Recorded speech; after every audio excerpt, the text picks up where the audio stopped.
faiz harcaması yapılmasa emeklilere bugün 10 bin lira daha fazla maaş verilebiliyor mesela. Öyle bir faiz ödemesi var ki ülkenin. TL faizden zengin olanları duyuyoruz son dönemde. Kaçma vakti geldi mi? Hazırlıklı olmak lazım. Yani 2025'te mutlaka hem dünyada hem Türkiye'de bazı şok gelişmeler olacak. Yani Türkiye ekonomisinin bütün kalkışları devalüasyon sonrası oldu. Dolayısıyla o dibe vurmayı geciktirdikçe maalesef yoksulluk, toplumdaki yoksulluk artıyor. Tarihin, tekrar söylüyorum, tarihin en pahalı Türk lirasına sahibiz.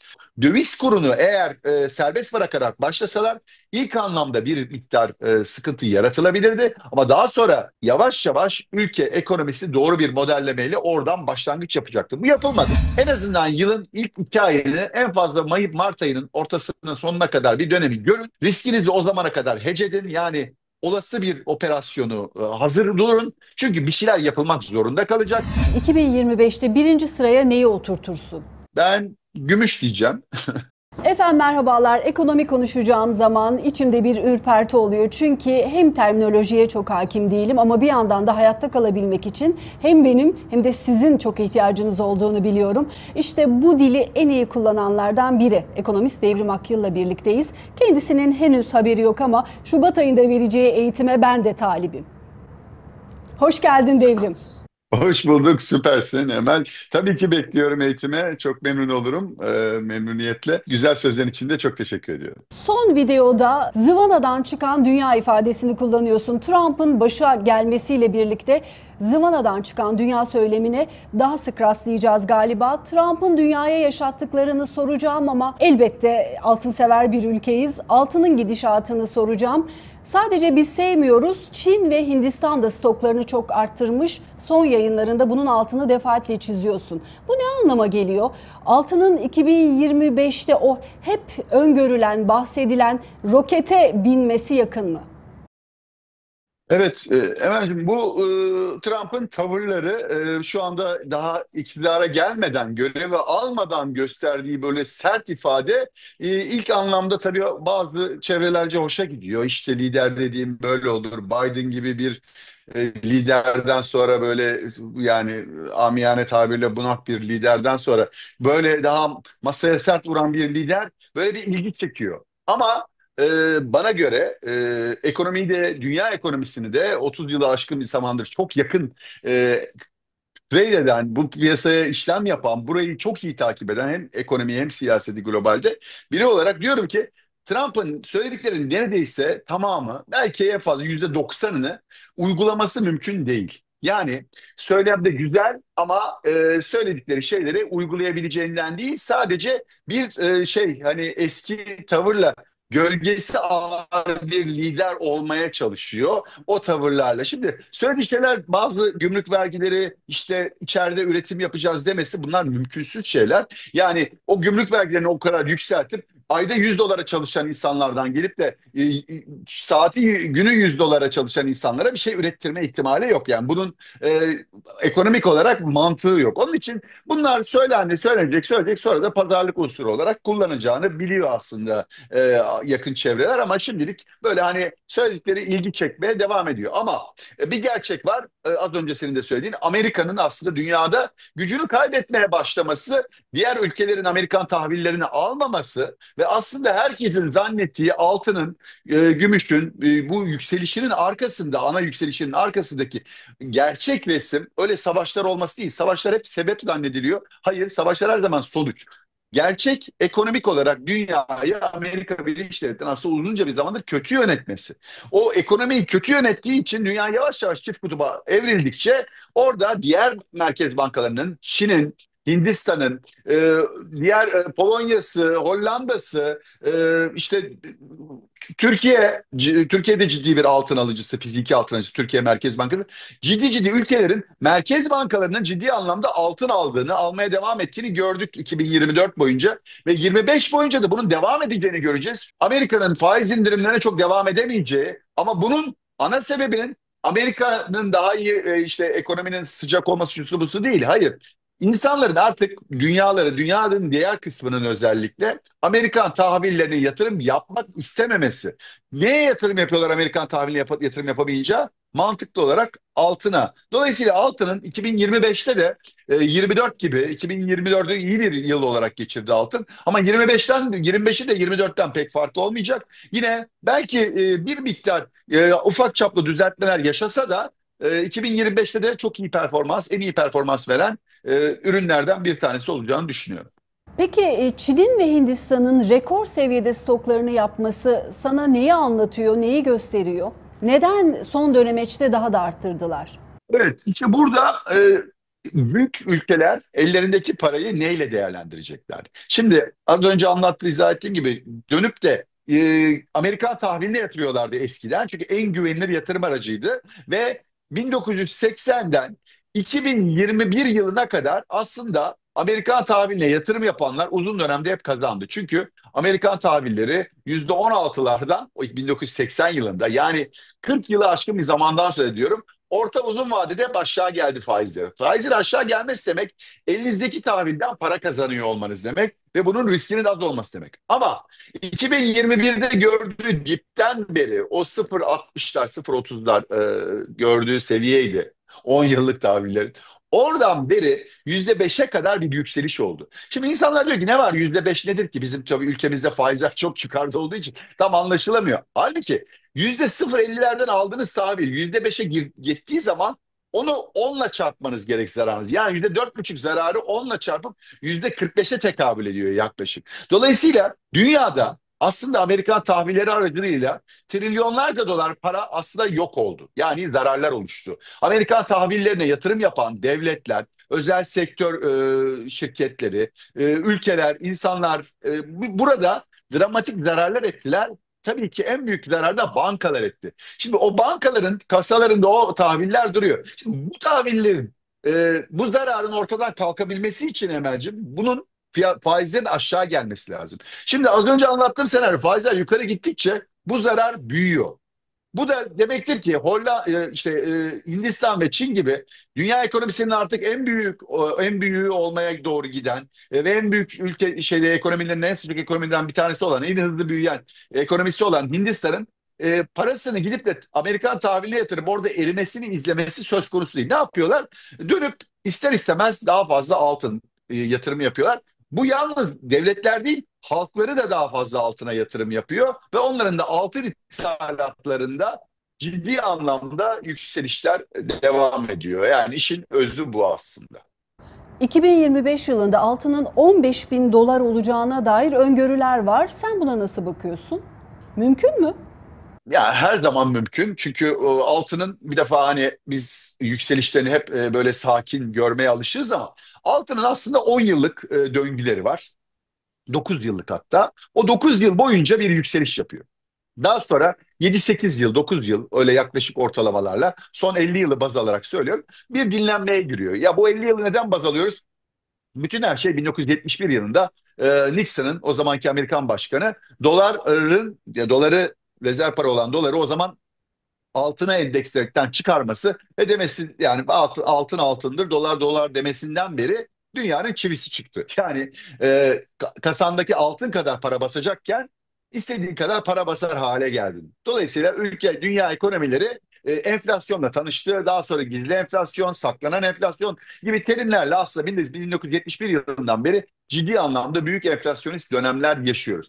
Şimdi bütün bu şeyleri baz aldığımız zaman altının enflasyona karşı uzun dönemde hep koruduğunu görüyoruz. Hatta Amerikan tahvilleriyle kıyaslandığı zaman uzun dönemde altın aslında daha da fazla para kazandırmış.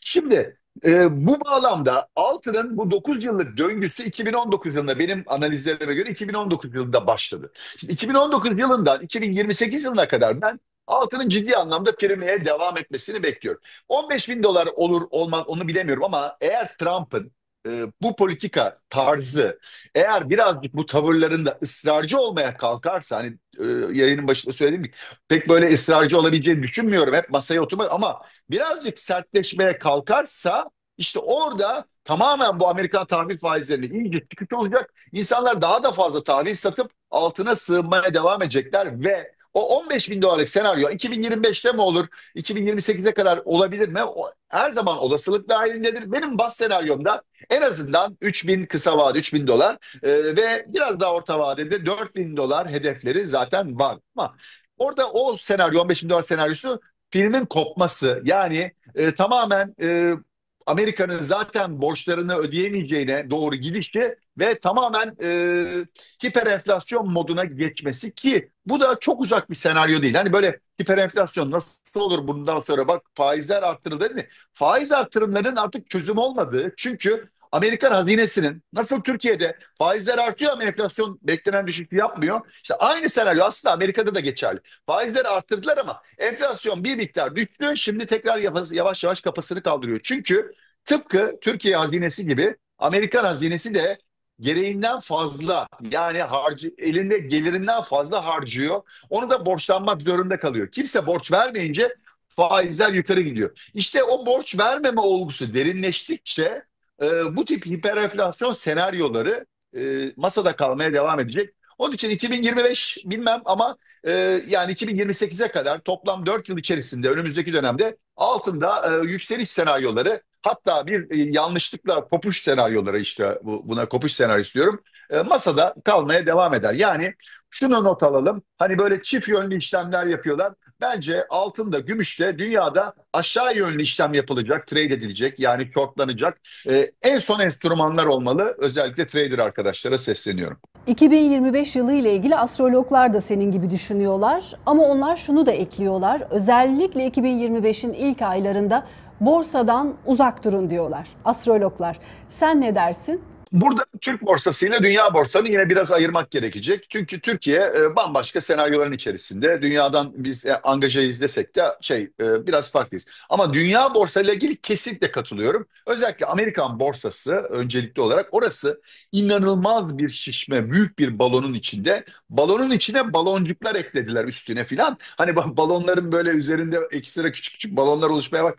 Öyle bir vaziyet var. Yani bunun artık patlamaması çok zor hale geldi. İşte Trump geldi, yeni şeyler, heyecan geldi deniyor ama Trump'ın az önce anlattığım gibi de yapabilecekleri sınırlı. Hatta yapacağı şeyler tam tersine uzun vadede küresel şirketleri, borsa şirketlerini, büyük şirketleri negatif etkileyebilecek düzeyde. Dolayısıyla yapılacak hamlelerin borsalara negatif etki yapabileceğini, bu Trump politikalarının yavaş yavaş önce bu balonun bir miktar patlaması en azından söndürülmesi yolunda gideceğini. Onun için yılın özellikle ilk yarısında ben de Amerikan borsalarına çok ciddi bir düzeltme belki de büyük bir çöküş bekliyorum. Onu göreceğiz. O açıdan oradan uzak durmak lazım. Ama Türk borsası da tam tersi. Türkiye'de de ben enflasyonla mücadelenin gerçekten yapılmadığını düşündüğüm için Türkiye borsası geri çekilmelerde enflasyonist etkiyi tekrar görüp hatta biraz parasal genişlemelere doğru, biraz faiz indirimleriyle bir yerde programda böyle çok sıkı para politikası diye yapılan işin biraz gevşetilmeye gideceğini ve dolayısıyla bunun pozitif borsaya bir miktar pozitif etki yapabileceğini. Ben bu Türk ekonomisi için süpere gidecek demiyorum, yanlış anlaşılmasın. Ama borsanın enflasyonist bir dalgayla yeni bir zirveyi 2025'te yine yapabileceğini düşünüyorum. Yani geçen yıl gördüğümüz 11.250'lerin üzerinde yepyeni bir zirveye 2025 içerisinde mutlaka ulaşacağımızı düşünüyorum. Biz bu yayını erken saatlerde yapıyoruz. Dün gece geç saatlerde asgari ücrete yapılan zam açıklandı. Henüz kulis bilgilerini ben almadım. Sohbet de edemedim. Aile çevresinde yapılan kulise vakıfım sadece. Sen ne düşünüyorsun ve izlenimler neler? Etraftan aldığın duyumlar neler? Normal vatandaşta. Çok dramatik. Bence benim gözlemim ciddi bir şok etkisi yarattı. Çünkü aslında iktidara yakın çevrelerden bile %35'ler 40'lar altında aslında çok da dile getirilmiyordu. Çünkü yaşanan enflasyon bir yıldır aynı asgari ücret ödeniyordu ve o bir yıllık enflasyonun bir etkisi var. Yani en basit manada %47'lerde şu anda olan TÜİK'in çok tartışılan enflasyonu benim asla kabul etmediğim vatandaşı da herkesin kendi enflasyon hesapladığı zaman asla mantıklı bulmadığı bir enflasyon var. Yani gerçekten %80'leri 90'ları bulmuş bir enflasyonu konuşuyoruz.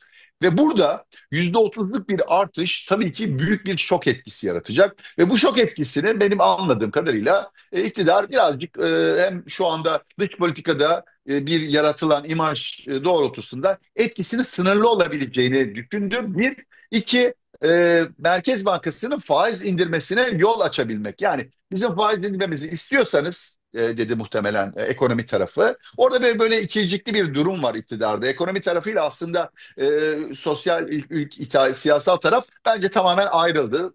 Kendi kendine bürokratmış gibi davranıyor ekonomi yönetimi ama uygulamada görüyoruz ki aslında öyle değil. Orada bir faiz baskısı vardı. O zaman asgari ücreti en azından düşük açıklarsanız elimi kolaylaştırırsınız dendi. Şimdi ben burada tabii hala e, bunun en azından Perşembe günkü faiz indiriminden sonra ki bunu ben uzun zamandır bekliyorum. En az 2,5 puanlık bir indirimi. Bu 2,5 puan indirimden sonra muhtemeldir ki hafta sonu belki Cumhurbaşkanı'nın buraya bir müdahale edip bu asgari ücreti bir miktar yukarı atma olasılığını hala değerlendiriyorum. Çünkü tepkileri çok büyük. Sosyal medya tepkisi çok büyük. Ben bunun daha önce gördük ki sosyal medyadan birçok şey değişiyor. Birçok kararlar alınıyor, geri alınıyor. O açıdan bunun etkisinin ben çok daha büyük bir infiale yol açabileceğini düşünüyorum. Çünkü çok çok düşük bir rakam açıklandı. Geçmiş zararları kapatamadığı gibi önümüzdeki gelecek Ocak-Şubat enflasyon rakamları da zaten bir anda tartışmaya düşmüş açlık sınırının bile, Türk İş'in açlık sınırının bile hemen altına düşebilecek bir rakamı konuşuyoruz. Yani asgari ücretli dediğimiz insan o parayı basit şekilde ya gıdaya ya da barınmaya harcıyor. Yani ya da ikisini harcıyor. Harcayabileceğim maksimum yer bu. Bunlar da biliyorsun 2025'i 2024'de en yüksek geçiren yani TÜİK'in kendi enflasyonu içerisinde bile en yüksek oranlar. Bugün kira artış oranları resmi olarak %60. Yani kira artış oranının %60 olduğu bir ülkede siz %30 zam yapıyor olmanız gerçekten akıllara zarar bir durum. Onun için açlık sınırının altında insanların nasıl bu kadar yaşayabileceğini düşünüyorlar. Bu işin sadece matematikten ibaret olduğuna inandırılıyor siyasi taraf. Ben buna hayretle bakıyorum. Ekonomi yönetimi burada tamamen o Londra tefecilerine o faizleri rahat rahat ödemeye devam etmek için bu şeyi ikna etme çabasındalar. Eğer bir değişiklik olmazsa bu son karar olarak kalırsa ben bu etkinin Türk halkı üzerine çok daha derin etkiler yapabileceğini ve yoksulluğun, açlığın, yoksulluk demiyorum artık, açlığın 2025'in ana teması haline geleceğini düşünüyorum. O açıdan önümüzdeki günler biraz daha bunun tartışılacağını ve dış siyasetin ikinci sıraya atılmasıyla aslında siyasi tarafın istemediği konunun tartışmaya açılacağını düşünüyorum. Onun için burada bir müdahalelerin gelip konunun biraz daha en azından bakın çok ölümü gösterdik, bayılmaya razı ettik olgusunun olabileceğini hala düşünüyorum. Peki bütçe ne kadarını kaldırırdı? Oran ne kadar olsaydı iyi olurdu ve ne kadarını kaldırabilirdi? Evet, şimdi bu bütçe işi çok enteresan. O bütçede öyle tuhaf harcamalar var ki, dramatik büyük harcamalar var ki. Yani bütçe aslında isterseniz her şeyi kaldırır da siz böyle yaptığınız zaman. Şimdi asgari ücretin aslında bütçeye bir gideri yok biliyorsun. Asgari ücret sadece yüksek açıklandı ya. Asgari ücret sonuçta devletin cebinden çıkan bir rakam değil. O açıdan ama özel sektör hani özellikle mesela bazı çevreler açıklamalar yaptı işte. Hedeflenen enflasyon gibi olmalı. %21 hedeflenen enflasyon biliyorsun 2025. Ama daha hiçbir hedef tutmadığı için onun da tutmayacağı biliniyor. Dolayısıyla hani geçmiş enflasyonu hiçe saydık. Bu 2024'ü 25'inde zaten tutmayacağını varsaydığımız zaman. Şimdi bu bütçeyi nereye nasıl harcayacağınıza bağlı. Güzel hesaplamalar var. Mesela bu şu rakam şu harcamalar yapılmasa da bunun yerine mesela faiz harcaması yapılmasa emeklilere bugün 10 bin lira daha fazla maaş verilebiliyor mesela. Öyle bir faiz ödemesi var ki ülkenin ve bu yani şu anda %50'ye faiz ödemek zorunda değiliz yani. Bir kur takıntısıdır gidiyor. O döviz kurunu orada tutacağız diye ısrarla onu tutuyorlar ve bunun Türk ekonomisine verdiği zarar görmezden geliniyor. Bu da zamanla anlaşılacak ve bu dramatik etki ekonominin nasıl küçültüldüğü bu 2024'ün ikinci yarısında yapılanlar ekonomide bence tarihe ders kitaplarında negatif ders olarak geçecek. Bunu zamanla göreceğiz. Yani ekonomide ne yapılmamalı dersi mi? Kesinlikle ne yapılmamalı dersi ama tabii bunu dikkat edersen ana akım ekonomi kanallarına çıkan ekonomist arkadaşlar belki de şu anda ortamdaki ekonomistlerin %90'ı bu politikaları destekliyor. Muhalif veya iktidara yakın hiç fark etmez. Bu siyasetten bağımsız bir konu. Israrla sorun şurada. Bu arkadaşların hepsi Batı tedrisatından geçtikleri için ve Batı ekonomik modellerinin tamamı faizi yükselt, enflasyon düşer. Çünkü orada geniş orta sınıfı olan e, ortamlarda bu ekonomik modellemeler denenmiş ve başarıya ulaşmış. Ve Türkiye'de de daha önce dış finansmanın aktığı dönemlerde denenip de başarıya ulaştığı için ama hep atlanan bir şey var. İlk adım yanlış atıldı. Gömleğin ilk düğmesi yanlış iliklendi. Nedir? Önce devalüasyon yapıp bir rekabetçi kura ulaşırdın. Daha sonra faizi yukarı çekerdin. İnsanlar dövizden veya yabancı finansman gelirdi. Dövizden Türk lirasına geçerdi ve ondan sonra oradan dipten önce bir dibe vurursun. Oradan dipten yavaş yavaş toparlarsın. Şimdi Türkiye ekonomisi de ben bu böyle çağa yeni bir şey sayfa açıyormuş gibi anlatmıyorum. Türkiye ekonomisi bütün kalkışları devalüasyon sonrası oldu. Dolayısıyla o dibe vurmayı geciktirdikçe maalesef yoksulluk, toplumdaki yoksulluk artıyor ve gelir dağılımı daha da fazla bozuluyor. Üstüne üstlük istenenlere de ulaşılmıyor. Sadece toplumun en zengin %10 ila 20'sine ciddi anlamda bir faiz ödemesi yapılıyor. Belli bir Londra'da bir tefeci banker kesime ciddi bir faiz ödemesi yapıyor. Bunlar da dolar bazında faiz. Yani dolar bazında en basit hesaplamaya göre %46 ila 50 faiz ödüyoruz biz. Doların geçen yılki artışı %20'yi bile bulmadı henüz. Ama bizim normalde enflasyonla baktığımız zaman enflasyonun Türkiye'de Türk enflasyonu %47,5 desek, e, en azın enflasyonu %86'larda desek ortalamasını alsak %66 yapıyor. Yani %46'lık bir aslında dolar enflasyonu yaşıyoruz. Dolayısıyla bu pahalılığı, bu şeyi yanlışlıkla yaratılmış bir şey değil, bilerek ve isteyerek yapılmış bir hata olarak görüyorum maalesef. Az önce doğru mu anladım? Dolardaki baskı kalksa emekli 10 bin lira fazla alır dedin. Doğru mu duydum? Aynen ya, şimdi normal şartlarda bu başlangıç doğru yapılsaydı daha sonra ona göre ayarlamalar yapılır. Ya şundan korkuluyor.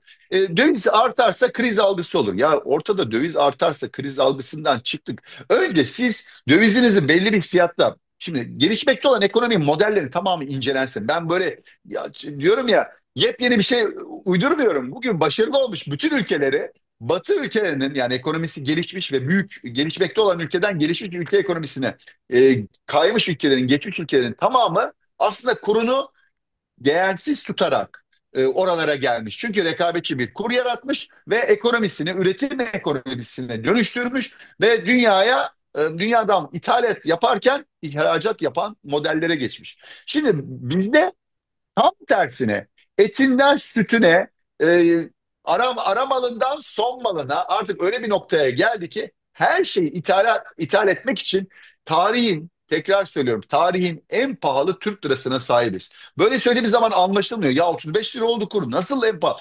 Halbuki alım gücü olarak o kadar düştü ki ve globalde baktığınız zaman aynı ürünün Londra'da, Tokyo'da, bugüne kadar dünyanın en pahalı iki şehridir Londra, Tokyo. Bir de New York diyelim, daha pahalıya bir şey var, yaşam var şu anda. Bunun olabilecek bir hali yok. Yani dolar bazında hesapladığınız zaman bunun sürdürülebilirliği yok. Zira öyle ekonomisi, kişi başı gayri safi milli hasılası öyle 30 bin, 50 bin, 100 bin, 200 bin dolarlara ulaşmış ülkelerden değiliz. Onun için bu modelin sürdürülebilirliği yok. Döviz kurunu eğer serbest bırakarak başlasalar ilk anlamda bir miktar sıkıntı yaratılabilirdi. Ama daha sonra yavaş yavaş ülke ekonomisi doğru bir modellemeyle oradan başlangıç yapacaktı. Bu yapılmadı. İşte bir noktada bu yapılacak ama iş işten biraz geçti. Hasarı daha büyük olacak. Çünkü ülkenin üretim mekanizması sekteye uğradı. Fabrikalar kapandı. Mısır'a, Tunus'a, Kazakistan'a, Çin'e taşındı. Dolayısıyla burada o üretim mekanizmasını taşımanın maliyeti zaman kaybı olacak. O açıdan tekrar bugün yarın sabah devalüasyon yapıp döviz kurunu mantıklı bir seviyeye getirseler, ki bugün artık o seviyenin çok daha yukarıda olduğunu biliyoruz.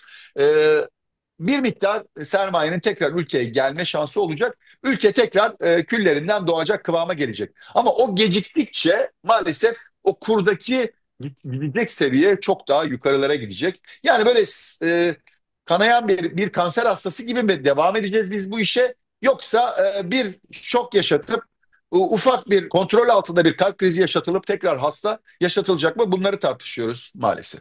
Peki iş insanlarına, sana danışanlara 2025 ile ilgili döviz fizibilitesini nasıl yapıyorsun? Kaçtan baz almalılar 2025 genelinde? Evet, şimdi bu çok karmaşık bir soru. Çünkü benim görüştüğüm iş çevrelerine bütün az önce söylediğim ekonomistler, devletin yetkilileri ısrar ediyor ki bu yılda kurdan bir şey olmaz. Onun için siz Türk lirasına dönün, döviziniz varsa dövizini hatta döviz kredisi alın. Çünkü Türk lirası kredisi faizinden daha ucuz. Ve ciddi anlamda ben ülkede şirketlerin döviz kredi riskine sokulduğunu görüyorum. Ben bunu çok çok çok tehlikeli görüyorum. Yapılacak bir işlem değil ama yapıldığını görüyorum. Şimdi burada yani çünkü devlet evet hep söyleniyor ya Merkez Bankası'nın rezerve doldu, kasası dövizle doldu. Nereden doldu? Şirketlerin elindeki, insanların elindeki dövizleri bozdurtup daha çok döviz kredisine çevirttiler. Şimdi dolayısıyla aslında herkes hala bir tedirginlik var. Çünkü para piyasası fonlarında 36-37 milyar doların üzerinde bir para sürekli olarak orada duruyor.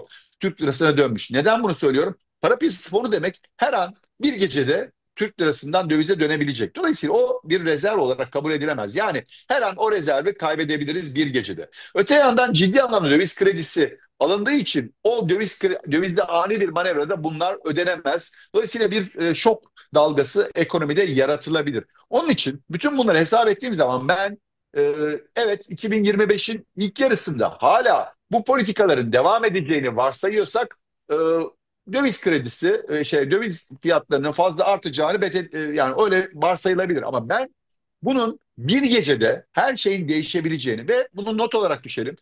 2001 yılında bu ülkenin Merkez Bankası Başkanı dahi o gün devalüasyon olacağını bilmiyordu. Akşam saat 4'ten sonra sekreterinin hesabına dolar aldı kendi adına ve biliyorsun daha sonra yargılandı, suçlu bulundu filan. Şimdi bunlar yaşandı. Yani o açıdan ekonomi yönetimi, Merkez Bankası'nda ekonomi yönetimine yakın bir danışmanı tanıyorum ben. Şunu tanıyorum, bunu tanıyorum gibi yorumlar üzerinden yapılan kur manevralarını çok saçma ve yanlış buluyorum. Tek gerçek var, o da matematik. Bu model ülkeyi küçültüyor, çok daha küçültecek ve siyasetin buna fazla bir sabrı da kalmadı ve bu modelin sürdürülebilirliği yok. Onun için bu modelden bir yerde yavaş yavaş sapmaya gidilecek.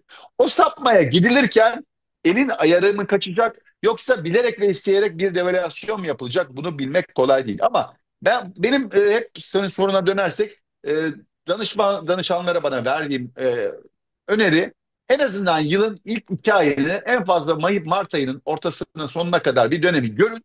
Riskinizi o zamana kadar hedge edin. Yani olası bir operasyonu hazır durun. Çünkü bir şeyler yapılmak zorunda kalacak. Yapılmazsa başka bir formül bulunduysa bilmiyorum nasıl bir formül ama ülkenin daha fazla böyle küçülmesine göz önüne alacaklarsa ve turizmi de 2025'te tamamen gözden çıkaracaklarsa benim hala aklım almıyor. Döviz kurunda fazla bir şey olmayacaktır. Ama ben bunun asla katiyen sürdürebilmesinin mümkün görmediğim için özellikle ilk 2-3 ayda o döviz listelerini bir önce kontrol altında tutsunlar. Ondan sonra bir resmi görelim Mart ortasına kadar. Ondan sonra eğer bir şey olmuyorsa Şubat sonundan Mart ortasına kadar tekrar bir yayın yaparız. Seninle bir daha değerlendirme yaparız. Ama o zamana kadar bence riskler kontrol altında tutulmalı derim. Ama yine de anladığım kadarıyla 16'dan sonra yapılabilecek şoklara da hazır olmak lazım. Bu da risk dahilinde olan bir gelişme. Doğru mu? Kesinlikle. Yani orada kontrollü bir operasyon mu olacak yoksa kontrolsüz bir şeye mi tanıklık edeceğiz? O açıdan ben hazırlıklı olmak lazım. Yani 2025'te mutlaka hem dünyada hem Türkiye'de bazı şok gelişmeler olacak. Yani düşünüldüğü gibi böyle sakin. 2024 mesela bana göre düşünülenden çok daha sakin geçti. E, Dünyada da Türkiye'de de bunun sürdürülebilirliği pek yok. O açıdan 2025'te bu şişen balonların ve oluşan sıkıntıların hem globalde hem Türkiye'de patlamasını görebiliriz. Özellikle 2025'in ilk aylarını dikkatle takip edelim diyorum. Son soru, TL faizden zengin olanları duyuyoruz son dönemde. Kaçma vakti geldi mi? Gelmediyse bununla ilgili emareler neler? Evet, az önce söylediğim gibi bu asgari ücreti, emekliye verilmeyen paralar bunların hepsi nereye gitti paralar? bu faizcilerin cebine gitti. Ben kişisel olarak faiz yatırımı yapan bir insan değilim. Bunun da sebebi faizin garantili bir kazanç olması ve ben garanti kelimesini finans sektöründe ilk öğrendiğimiz şey, garanti kelimesini duyduğunuz zaman oradan kaçın. Yani dolandırıcılar mesela, dikkat ederseniz sosyal medyada size mesaj atanlar işte garanti kazanç diye anlatırlar. Faiz de böyle garanti bir kazanç olduğu için beni biraz rahatsız eder. O açıdan o garanti mutlaka bir yerden, birinin cebinden alınan bir parayı temsil eder. Ben birazcık rahatsızım. O açıdan ben mümkün mertebe. Bu yanlış anlaşılmasın. Ben reel faizin karşısında değilim. Siz gerçekten ekonomide ciddi anlamda bir enflasyonla savaş yapıp devlet tasarruf ediyor, her yerden tasarrufa gidip toplumsal mutabakat sağlandı, hep beraber enflasyonla savaşıyoruz derken faizi yükselttiniz. Buna itiraz etmiyorum. Ama hiçbir şey yapmayıp, hiçbir kamu maliyesi tarafında hiçbir tasarrufa gitmeyip sadece ve sadece 3-5 küçük hamle yapıp dönüp vatandaşın vergisini yükseltip vatandaşın maaşını yükseltmeyip yeterince dönüp e, yüksek faiz verdiğiniz zaman diyorum ki bu faizin ekonomiye katkısı yok. En zengin %10'a 20'ye işte o faizden zengin olanlara katkısı var. Niye? Onlar evlerini atıyorum bir yıl önce ev fiyatlarının hani bu yıl nominal olarak fazla değerlenmeyeceğini söylemiştik. Hatırlarsan geçen yılki yayınlarda filan. O dönemlerden evini sattı, faize yatırdı, para kazandı gibi gözüküyor. Ne yaptı? Dolar bazında para kazandı. Az önceki sorunun yanıtı da bence şu aralar bu alınmıştır. Bir an önce o faiz karlarının artık sürdürülemeyeceğini anlayıp birazcık oralardan en azından bir kısmını kapatıp o dövize ve altına, gümüşe biraz daha tutulabilir ürünlere yatırımlar yapılırsa hatta evde bence 2025'te düşünülenden daha iyi bir yatırım olabilir. O açıdan bunları yapılabilirse biraz daha mantıklı olur. En azından kazanılmış karlar ceplerinde kalır. Hep söylerim ben kar cebe yakışır. O açıdan eğer bir kar ettiklerini düşünüyorlarsa bence o karın bir kısmını en azından almaları mümkün, o yapılmalı diyorum bu yakın zamanda. 2025'te birinci sıraya neyi oturtursun? Evet. Bütün ürünleri sıralarsak ben gümüş diyeceğim. Aa, altın dersin diye bekliyordum. Gümüş diyeceğim çünkü altın gümüş rasyosu şu anda düşünülenin çok daha üstünde seyrediyor. Yani 88'lerde 89'larda yani bir altının alabileceği gümüşten çok daha fazlası. Normal şartlarda biliyorsun tarihte binlerce yıl o rasyo 12'lerde seyrediyor. Yani 12 gümüş bir altın ediyor. Şu anda 88-89'lardayız. Dolayısıyla tarihsel olarak altının gümüşe göre çok daha pahalı olduğu bir dönemdeyiz. O açıdan illa sıralama yapacaksak ben sepetimde gümüşe öncelik veririm. Gümüş, az bir miktar platin, altın sıralamada öne geçer. Arkasından Türk hisse senetlerine de yer veririm. Onu da çünkü Türk lirasına Türkiye'de yaşıyoruz. Burayı yakından takip edebiliyoruz. Yoksa yurt dışından gelip ülkeye yatırım yapacak bir insana Türkiye'ye ikna etmek bu döviz kuruyla pek mümkün değil takdir edersin ki. TL bazında baktığınız zaman hani burada iyi şirketler, iyi sektörler işte gıda, içecek sektörü devam edecek. Onun için onu bir kenara yazalım. Hani sıralama koyarsak şimdilik benim sıralamam böyle ama bir sürprizle her yıl tarımsal emtia ürünlerinden bir tanesinde iki tanesinde böyle dramatik yükselişler oluyor. 2024'te biz kakaoyu ve kahveyi gördük arkasından. Ben orada 2023'te portakal suyunu görmüştük mesela. Yani böyle çok enteresan ürünlerin çok sert hareketler yaptığını görüyoruz. Orada yakın takibi almak gerekecek. Biraz daha izleyelim ama özellikle buğday çok çok çok düşük kaldı. Orada bir buğdayda bir yukarı hareket 2025'te sürpriz olmayacak.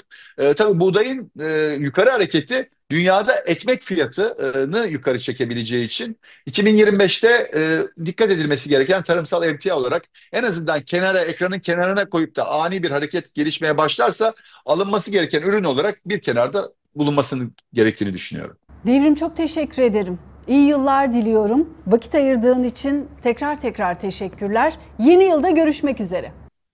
Ben de senin de tüm izleyicilerimizle yeni yılını kutluyorum şimdiden ve yeni yılda evet inşallah daha güzel bir yıla herkesin daha bol kazançlı ve bereketli kazandığı bir yıla uyanırız diyorum. Dilemesi bizden. Teşekkürler.